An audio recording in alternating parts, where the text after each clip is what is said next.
Good morning, students. Today we start chapter number 7, Weather, Climate and Adaptation for class 7 students.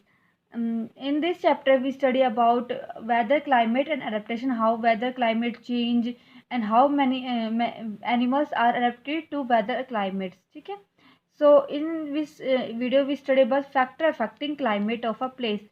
एक जगह का climate कैसे affect कर सकता है उस जगह को, ठीक है। तो हम पढ़ेंगे जो climate of a place depends on many factor. ठीक है, अब हमने पढ़ा जो क्लाइमेट है नॉर्मली क्या होता है, एक प्लेस पे काफ़ी देर तक रह जाता है तो वो क्लाइमेट आपका वेदर जब काफ़ी देर तक एक जगह पे रहता है तो हम उसको किस में कन्वर्ट कर सकते हैं, क्लाइमेट में चेंज कर सकते हैं। जो क्लाइमेट है एक प्लेस का वो काफ़ी सारे फैक्टर्स पे निर्भर करता है, जैसे डिस्टेंस फ्रॉम इक्वेटर, इक्वेटर से उसकी कितनी दूरी है, हाइट अबाउट सी लेवल से ऊंचाई, डिस्टेंस फ्रॉम सी से कितनी दूरी है समुद्र से, और माउंटेन एंड सो ऑन आपके पहाड़ समुद्र से कितनी दूरी है, और बाकी सब ये सारे सब फैक्टर्स में इंक्लूड होते हैं जो एक जगह की क्लाइमेट प्लेस को डिपेंड कर सकते हैं। मतलब ठीक है, अब मतलब कोई जैसे समुद्र के पास कुछ स्टेट बने हुए हैं, समुद्र के पास जो विलेज है या फिर कंट्री है, ठीक है, सिटी है, तो मतलब उनका टेम्परेचर भी चेंज होता है। समुद्र के पास रहेंगे तो क्या होगा, ह्यूमिडिटी ज़्यादा रहेगी, तो टेम्परेचर क्या होता है, मॉडरेट रहता है, ना ज़्यादा गर्मी रहता है सर्दी रहती है। ठीक है, तो अब हम देखेंगे इसमें फर्स्ट डिस्टेंस फ्रॉम इक्वेटर। जो इक्वेटर मतलब लैटिट्यूड है उससे कितनी दूरी। Places closest to equator are warmer than places closest to pole. Poles जैसे आपको पता है साउथ पोल और नॉर्थ पोल, तो जो जगह इक्वेटर के पास होती है, ठीक है, इक्वेटर मतलब ये जो सन रहे बीच में, अर्थ एक्सिस और सन रे के बीच में जो होता है वो इक्वेटर होता है आपका। देखिए यहाँ पे ये आपका इक्वेटर है, ठीक है स्टूडेंट्स, ये आपका इक्वेटर है। इक्वेटर के पास रहने वाली चीज़ें क्या कह रहे हैं, ज़्यादा गर्म होती है बेजाइड टू पोल्स। ये आपके पोल्स होंगे इधर, नॉर्थ पोल साउथ पोल, जैसे east west pole. Example, India is much warmer than Greenland because sun ray fully directly on equator at an angle on poles. अब क्या कह रहा है, जो इंडिया है ज़्यादा गर्म होता है ग्रीनलैंड से, क्यों, क्योंकि जो सन की किरणें होती है डायरेक्टली इक्वेटर पे फॉल गिरती है, and at angle on poles, और पोल्स पे क्या एक एंगल बनाती है। ठीक है, अभी देखिए आपको एक एंगल बन रहा है, गिर रही है, एंगल बन रहे हैं। ठीक है, इसलिए जो है इंडिया ज़्यादा गर्म होता है ग्रीनलैंड की बजाय, क्योंकि जो सन रे है सूर्य की किरणें डायरेक्टली इक्वेटर पर गिर रही हैं और एक एंगल बनाती है पोल्स पे। तो डायरेक्ट जैसे आपके सर्कल, ये आपका अर्थ हो गया, ठीक है, अर्थ है आपका, ये आपका अर्थ है, अर्थ पे सन रेज गिर रही हैं। ठीक है, अब ये सब बीच में क्या आपका इक्वेटर बनेगा, उससे ऊपर क्या है ट्रॉपिक ऑफ कैंसर का, उससे ऊपर फिर आपका आर्टिक जोन। ठीक है, और इक्वेटर से नीचे आपका ट्रॉपिक ऑफ कैप्रिकॉन, और उससे नीचे होगा आपका अंटार्कटिका सर्कल, ये आपका अंटार्कटिक सर्कल होगा। ठीक है स्टूडेंट्स, अब डिस्टेंस फ्रॉम सी, सी से कितनी दूरी। ठीक है, अब मान लो coastal areas are cooler than inland area.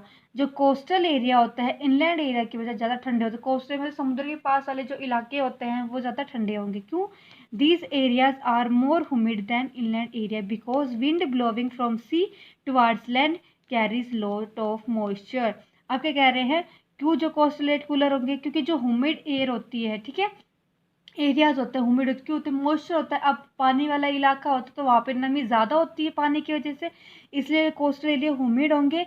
और जब वहाँ से समुद्र के पास से हवा बहेगी ज़मीन की तरफ, लैंड की तरफ, क्या होगा, वो अपने साथ काफ़ी मॉइस्चर लेकर आएगी। अब जो मॉइस्चर नमी वाली चीज़ हमारे स्वीट बॉडी से टकराएगी तो क्या हमें कूल रिफ्रेशिंग सा देती है ना, कूल कूल। तो इसलिए डिस्टेंस ऑफ सी भी क्या करती है, फैक्टर होती है जो अफेक्ट करती है क्लाइमेट ऑफ प्लेस को। नेक्स्ट है द एल्टीट्यूड हाइट। हाइट मतलब ऊंचाई, कितनी ऊंचाई पे, low altitude areas like coastal region have moderate climate and as we rise temperature height toward altitude it gets colder. आप क्या कहते हैं, लो एल्टीट्यूड जो कम ऊंचाई वाले एरिया होते हैं, जैसे लाइक कोस्टल रीजन समुद्र के पास वाले होते हैं, उनमें क्या होता है, जो क्लाइमेट है मॉडरेट मतलब नॉर्मल क्लाइमेट, ना ज़्यादा वहाँ गर्मी होती है ना ज़्यादा ठंड होती है, ना ज़्यादा बारिश होती है ना कम बारिश होती है, बीच का होता है सब कुछ। और जैसे जैसे हम ऊपर ऊंचाई की तरफ जाते जाते हैं तो क्या होता है, इट गेट कोल्डर, ठंडा हो जाए। जैसे आप माउंटेन में जाते ऊपर, तो माउंटेन ऊपर जाते जाएंगे क्या होगा, थोड़ी सी ठंड, जैसे आपने देखा होगा ऊपर बर्फ ज़्यादा, पहाड़ों पे बर्फ गिरती है, क्यों, वो ऊंचाई पे रहते हैं इस वजह से। अब क्यों, because air becomes less dense with increase in altitude it becomes hot much heat. अब क्या कह रहे हैं क्योंकि जो हवा होती है वो लेस देन कम हल्की होती है, और विद इंक्रीज जैसे जैसे हम ऊपर जाएंगे हवा कम होती जाएगी। क्यों? आपको पता है जैसे जैसे आप ऊंचाई पर जाते हैं ऑक्सीजन की मात्रा कम हो जाती है। अब जो ऑक्सीजन है वो आपको एयर में ही मिलता है। जब एयर कम होगी तो ऑब्वियसली ऑक्सीजन भी कम होगी, और it can not hold much heat, और जिसकी वजह से वो ज़्यादा गर्मी को होल्ड नहीं कर सकते। अब आपको पता है जो कार्बन डाइऑक्साइड होती है वो हीट को ट्रैप करने में हेल्प करती है। अब ऊंचाई पे कोई एयर ही नहीं होगी, कोई ऑक्सीजन नहीं होगी, कोई कार्बन डाइऑक्साइड नहीं होगी, तो हीट भी वहाँ पे नहीं होगी ज़्यादा। ठीक है, इजी है। Next, direction of prevailing wind, जो प्रीवेलिंग बहती है हवा की डायरेक्शन। अब direction of prevailing winds from sea या ocean side brings rain to coastal area and dry weather to inland areas. अब क्या कह रहे हैं, जो हवा बह रही है समुद्र या ओशन से की साइड से, वो क्या लेकर बारिश लेकर आती है उसके आसपास के इलाके में, और जो इनलैंड एरिया होता है वहाँ पे क्या होता है, सूखा मौसम रहता है।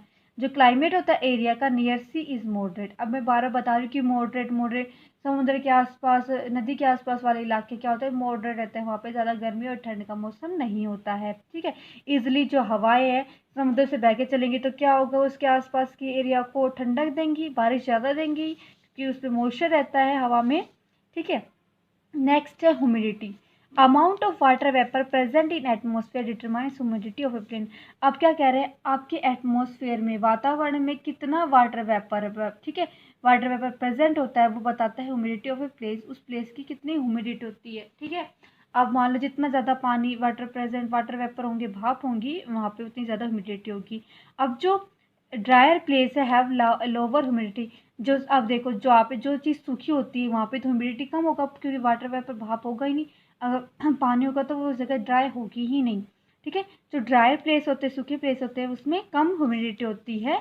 एंड जो places near sea coast have greater humidity than places far away sea, it also high during rainy season. अब क्या कह रहे हैं, जो समुद्र के आसपास वाला इलाका है उसमें ज़्यादा ह्यूमिडिटी होती है than places far away from sea. जो समुद्र से दूर रहने वाले जो इलाके, उसकी बजाय जो समुद्र के पास रहने वाली सिटी होती है, विलेज होते हैं, उनमें ज़्यादा ह्यूमिडिटी होती है। क्यों? क्योंकि वहाँ पे सबसे ज़्यादा बारिश भी होती है। ठीक है, अब समुद्र के पास रहेंगे तो इजीली उनका पानी ह्यूमिडिटी बनती रहेगी, मॉइस्चर बनता रहेगा इन्वायरमेंट में, तो क्या होगी, ज़्यादा रेनी सीजन कोज करता है। नेक्स्ट है माउंटेन रेंजेस। अब माउंटेन कितना है, mountain causes air to rise, जो पहाड़ हवा को ऊपर राइज उठने में हेल्प करता है। एज इट राइज, जैसे जैसे हवा ऊपर उठती है, it cools and most of moisture contains coldness. ठीक है, कंडेंसेस।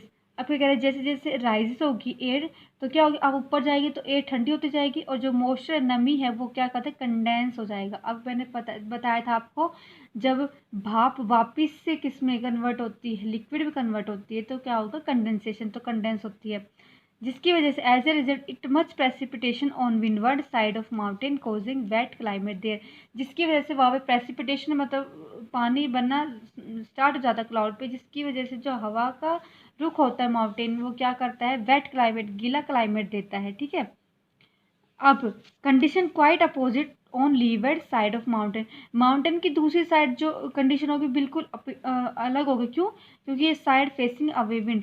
अब दूसरी साइड मतलब क्या होगी, अब माउंटेन की है आपका, माउंटेन इस तरफ से हवा चल रही है, तो अब हवा इधर तो आ नहीं रही है। ठीक है, इधर की साइड तो हवा आ ही नहीं रही है, हवा तो इधर आके ऊपर जा रही है या नीचे जा रही है। ठीक है, तो अब क्या होगा, फेस जो दूसरी लेवर्ड साइड होगी माउंटेन की, वो मतलब होगी जहाँ पे हवा नहीं आ रही है, फेसिंग दूर है वो विंड से।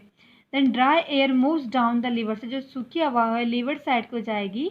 सो there is a little precipitation in leeward side of mountain which has dry climate. अब क्या कहते हैं, जो हवा है कम जाएगी तो लीवर साइड की, जिसकी वजह से कम प्रेसिपिटेशन, कम पानी मॉइस्चर कम जमा होने लगेगा इस साइड में, जिसकी वजह से जो क्लाइमेट है वो सूखा रह जाएगा। ठीक है students, so students, your today's homework is that you have to write down long question number first and second in a fair notebook. Long question first is differentiate between weather and climate, and question number second is how do altitude and distance from sea affect the climate of a place. जो altitude, height और distance होती है समुद्र से, कैसे place के climate को affect करती है। ठीक है students, that's it for students. Thank you for listening.